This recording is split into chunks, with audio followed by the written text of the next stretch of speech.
Allez, salut à tous, c'est Cienox et on se retrouve aujourd'hui pour un petit tutoriel hors série de Minecraft dans Cinema 4D, puisque depuis que j'ai fait l'anime pour Tech, on m'a demandé un nombre incalculable de fois comment on faisait une corde style Minecraft comme j'ai fait dans l'anime.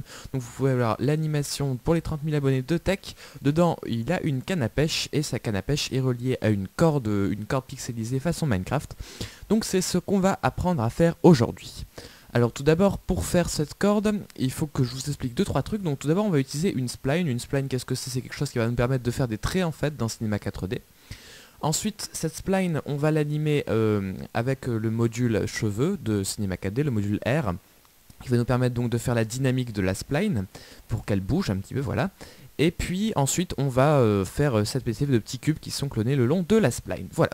Donc première chose à faire, si on veut faire cette canne à pêche, on va tracer une spline. Alors vous pouvez prendre Bézier, cubique, linéaire, ça sera une spline très carrée, ou une B-spline, ça dépend ce que vous voulez, moi je prends une Akima, n'importe.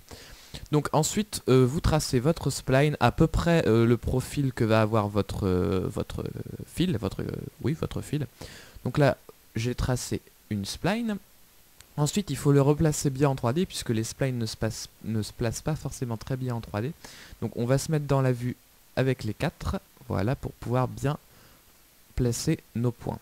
Donc là, je vais faire un peu comme dans l'anime de texte, c'est-à-dire que ici, je vais l'accrocher à une sorte de canne à pêche, ça fera office de canne à pêche, et ici, c'est un truc qui fera office de flotteur.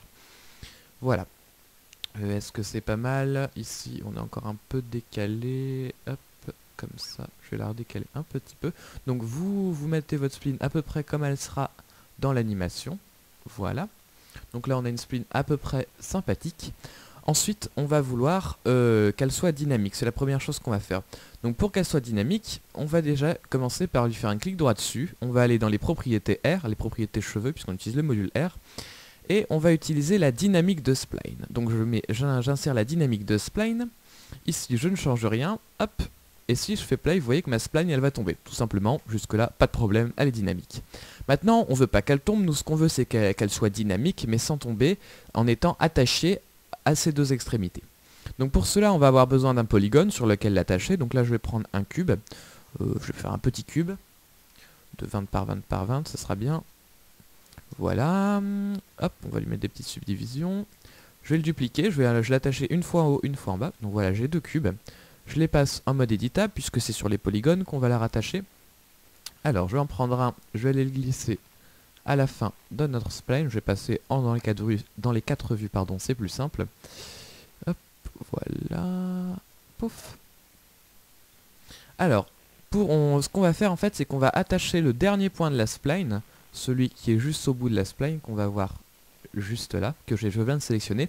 On va l'attacher par exemple, alors il faut qu'on attache à un point de notre cube, donc on va l'attacher au point central, là, juste là. Donc on les place relativement proches, puisque sinon en fait quand vous allez mettre vos petits cubes dessus, il va y avoir un décalage s'ils sont pas assez proches. Vous passez en mode point, vous allez sélectionner le point sur le cube ou sur le polygone auquel vous voulez rattacher la spline. Vous cliquez sur la spline, vous sélectionnez le point que vous voulez attacher. Donc on a bien, quand on sélectionne les deux objets, on a bien à chaque fois le point qu'on veut attacher l'un sur l'autre. Ensuite sur la spline, on va faire clic droit. On va lui mettre une nouvelle propriété R, donc une nouvelle propriété cheveux, et on va lui faire une contrainte. Hop, on lui met sa contrainte. Donc maintenant, on est sur le petit tag contrainte. On va aller chercher l'objet sur lequel on va contraindre la spline. Donc on prend la petite flèche et on va chercher notre cube. Alors je ne sais pas quel cube c'est. C'est le cube 1. Donc on va sur notre contrainte, on sélectionne l'objet cube 1. Et ensuite, une fois qu'on a bien les deux points qui sont sélectionnés, on fait définir.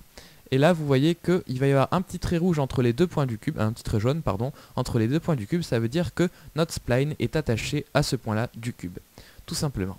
Donc maintenant vous allez voir que, oups, si je fais play, hop, vous avez ma spline qui tombe et elle est rattachée à mon cube. Donc jusque là pas de problème.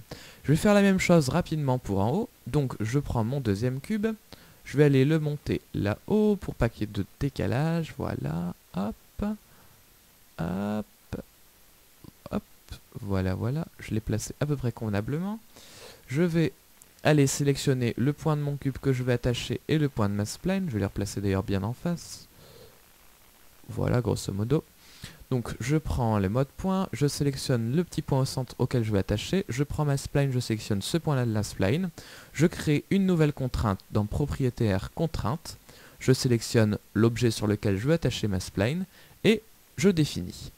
Voilà, maintenant si je fais play, hop, je reviens au début de ma scène et je fais play, vous voyez que ma spline bouge tranquillement parce qu'elle est attachée, mais voilà.